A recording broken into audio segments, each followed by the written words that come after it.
షూటింగ్కి వెళ్ళేవాడిని నేను.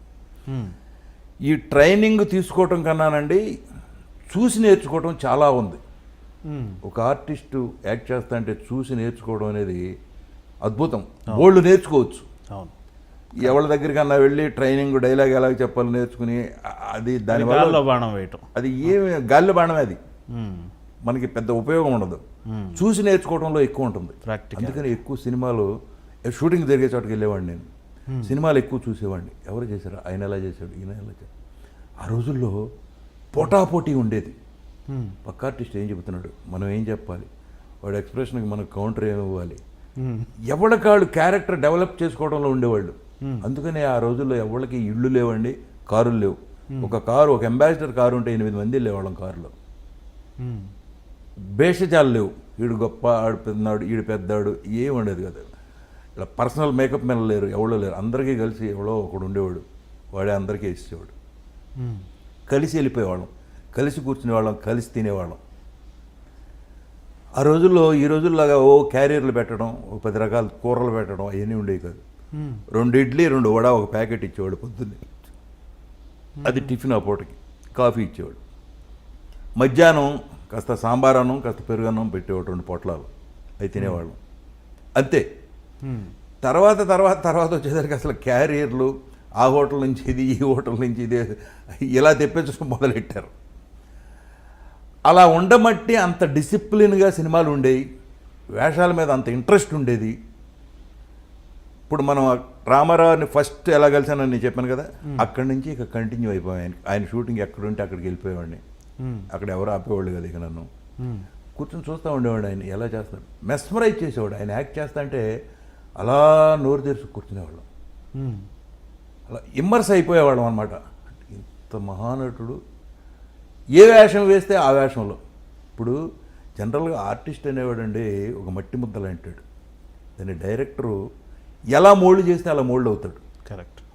మీరు రాక్షసుడిగా మోల్డ్ చేయొచ్చు, అందగాడిగా మోల్డ్ చేయొచ్చు, కుంటివాడిగా మోల్డ్ చేయొచ్చు. మీరు ఎలా మోల్డ్ చేస్తే ఆర్టిస్ట్ అలా మోల్డ్ అవుతాడు. ఆర్టిస్ట్లో ఉన్న స్పెషలైజేషన్ అది. అది తెలుసుకున్న డైరెక్టర్లు ఈ క్యారెక్టర్లన్నీ క్రియేట్ చేశారు, ఒకదాని తర్వాత ఒకటి. రాముడు, కృష్ణుడు, దుర్యోధనుడు, భీముడు. అలాగే ఆర్టిస్ట్కి కూడా ఇంట్రెస్ట్ ఉండాలి. మనం వేసుకునేటప్పుడు ఏం చేయాలి, ఏ మేసం పెట్టుకోవాలి, ఈ డైలాగ్ ఉంది ఎలా చెప్పాలి, మాడ్యులేషన్ ఎలా చెప్పాలి, ఎక్కడ ఆపాలి, ఎక్కడ పైకి లేపాలి, ఎక్కడ దింపాలి, ఇవన్నీ నేర్చుకోవాలండి. నేను ఇవన్నీ ఎందుకు చెబుతున్నానంటే ఆ గోల్డెన్ యుగంలో పనిచేసి ఉన్నాం కాబట్టి, ఆ గోల్డెన్ మనుషులతో పనిచేశాం కాబట్టి కరెక్ట్ నేను చెప్తున్నా. ఇది ఎవరికైనా ఉపయోగపడితే వాడుకుంటారు. ఇవాళ జనరేషన్లో మన మాట వినేవాళ్ళు కూడా ఎవరూ లేరు. డిసిప్లిన్ అండి.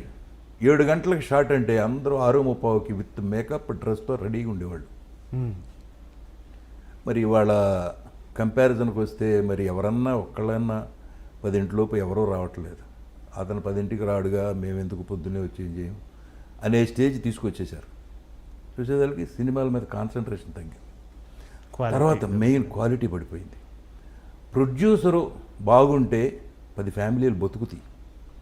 10 ఫ్యామిలీలకి అన్నం పెడతాడు ప్రొడ్యూసర్ అని. ప్రొడ్యూసర్ని గౌరవించేవాళ్ళు. ప్రొడ్యూసర్ వస్తే లేచి నుంచునేవాళ్ళు, దండాలు పెట్టేవాళ్ళు. ఇవాళ అసలు ప్రొడ్యూసర్ కాదు, ఎవరు వచ్చినా గౌరవం లేదు, దండం లేదు. ప్రొడ్యూసర్ ఉన్నాడో చచ్చాడో ఎవరికి అలవలేదు. ఈ సినిమా మనది అనుకునేవాళ్ళు లేరు. ఈ ప్రొడ్యూసర్ మనాడు. ప్రతి సినిమాని మేము ప్రేమించేవాళ్ళం. సినిమా అంటే అంత ప్రేమగా ఉండేది. ఈ సినిమా మనది, బాగా రావాలి. ఈ సినిమా రోజునే చెప్పేవాళ్ళు ఇది 100 days ఆడుతున్నారా డెఫినెట్గా అనేవాళ్ళం. ఎందుకు, సీన్స్ చూస్తా అంటే తెలిసి, మన ఆర్టిస్టులు పెర్ఫార్మెన్స్ చూస్తా అంటే తెలిసిపోయేది. అందుకే మీకు హేమాహేమీలైన ఆర్టిస్టులు వచ్చారు. ఆ రోజులో డబ్బు పిచ్చలేదు, పెర్ఫార్మెన్స్ కొట్టాలి. ఇది నాగేశ్వరరావుని ఎలా కొట్టాలి, రామారావుని ఎలా కొట్టాలి, ఇద్దరు కలిసి చేసేటప్పుడు ఎలా కొట్టాలి, అతను మించి పేరు మనకు రావాలి అని ఎవరికాళ్ళు తాపత్రయపడేవాళ్ళు. ఒక సావిత్రి గారు యాక్ట్ చేస్తుందంటే, ఒక శివాజీ గణేశన్ గారు ఉన్నా, రామారావు గారు ఉన్నా, నాగేశ్వరరావు ఉన్నా ఒకటికి పోసేవాళ్ళు. ఎందుకంటే ఎక్కడ ఏ ఎక్స్ప్రెషన్తో కొడుతుందో తెలియదు. నవ్వుతానే అన్ని రకాలుగా కొడుతుంది ఎక్స్ప్రెషన్. దాంతో ఎంత డైలాగ్ చెప్పినా కూడా తేలిపోతుంది. సో ఆవిడని తట్టుకోవాలంటే ఇక్కడ ఎంత పెర్ఫార్మెన్స్ ఉండాలి.